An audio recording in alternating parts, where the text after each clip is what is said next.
Puji nama Tuhan, kembali kita meneruskan lagi pencerahan Bishop di dalam kitab Injil Yohanes.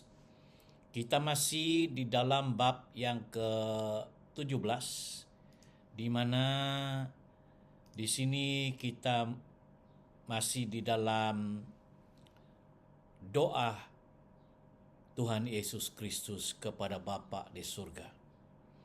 Di dalam ayat yang ke-23 kita telah sampai, tapi saya ulangi doa Kristus ini.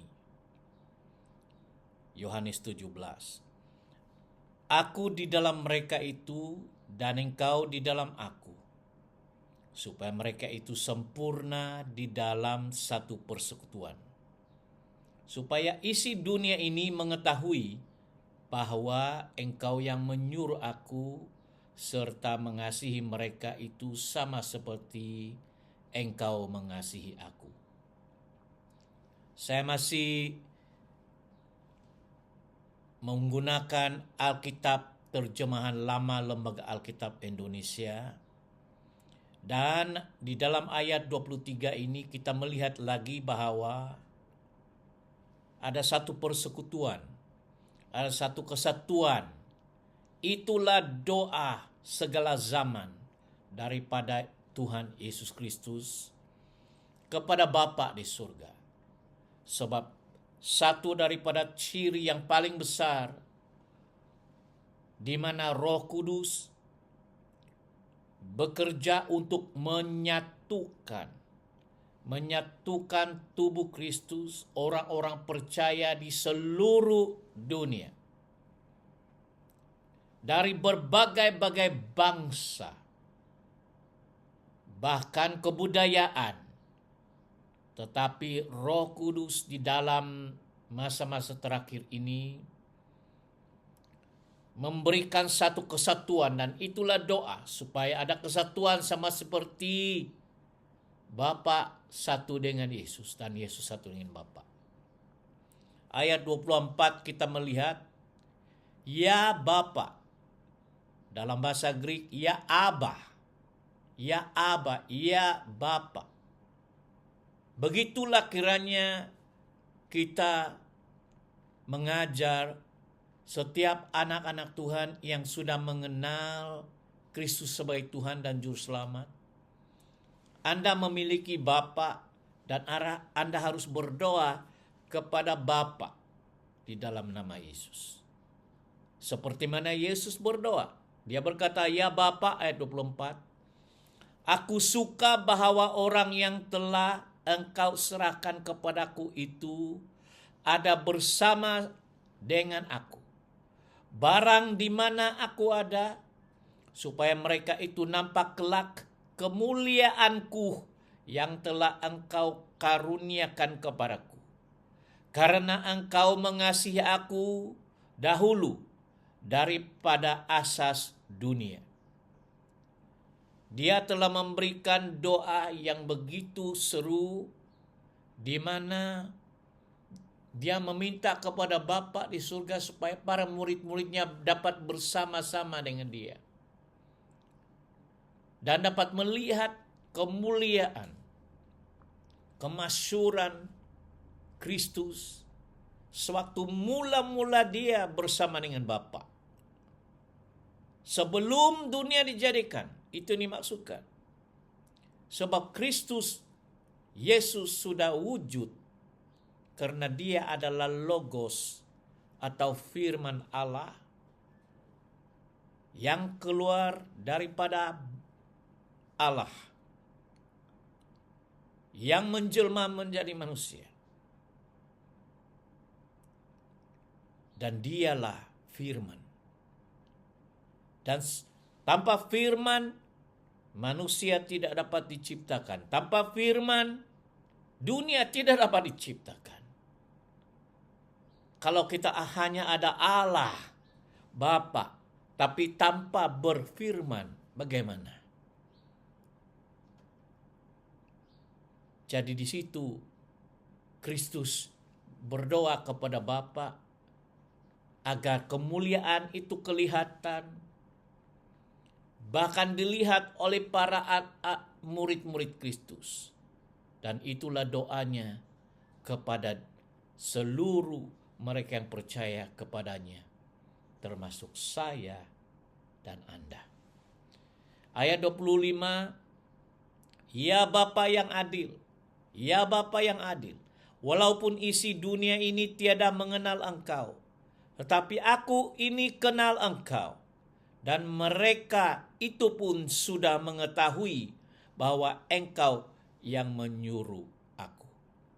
Saya memproklamirkan bahwa Bapa di surga itulah telah mengutus anaknya, mengutus firman ini, mengutus Kristus untuk menyatakan jati diri Allah.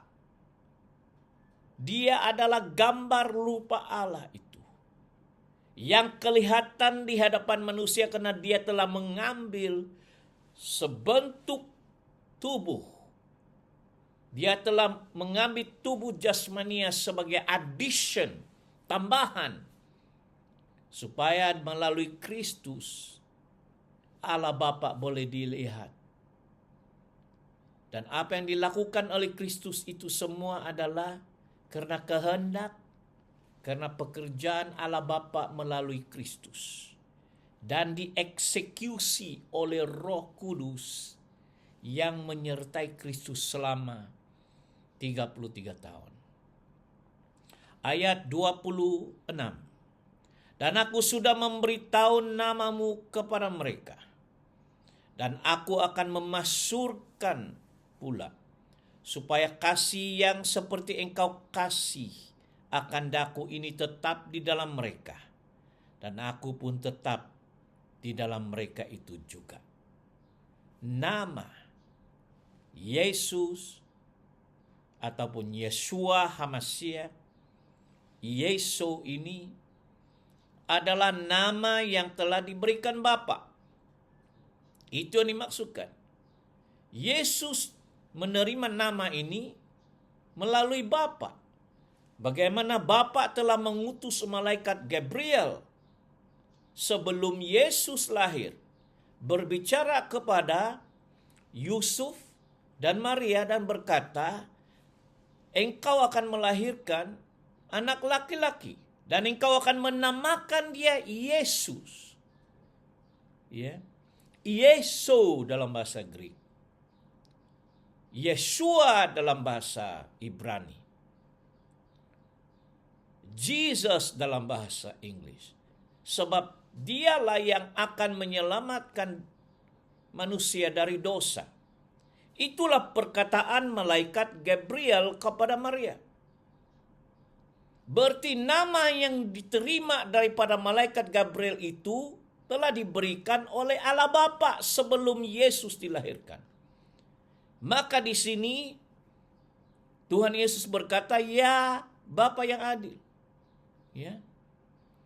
Aku sudah memberikan, ayat 26, memberitahu namamu kepada mereka itu. Dan aku akan memasyurkannya pula, supaya kasih yang seperti engkau kasih akan daku itu tetap di dalam mereka. dan aku pun tetap di dalam mereka itu juga. Amin. Nah, inilah pengakhiran daripada doa Yesus ini. Kesimpulan saya adalah bahwa pertama, apabila Anda berdoa hari ini, Anda jangan berdoa, "Oh Tuhan Yesus, kasihanilah kami, Tuhan Yesus. Kami mengucap syukur, Tuhan Yesus." Anda jangan berdoa, "Oh Roh Kudus, kasihanilah kami, berkatilah kami, oh Roh Kudus." Tidak. Anda boleh berkata-kata memuji Yesus, puji nama Tuhan Yesus, terima kasih Yesus. Tapi bila Anda berdoa dan menyembah dan bersyukur keseluruhannya dalam doa panjang, terutamanya permintaan, berdoa meminta, itu amat penting. Mintalah kepada Bapa di dalam nama Tuhan Yesus Kristus. Saya mau mengajak ke semua mereka-mereka agar mengikuti contoh Yesus berdoa dalam Yohanes 17.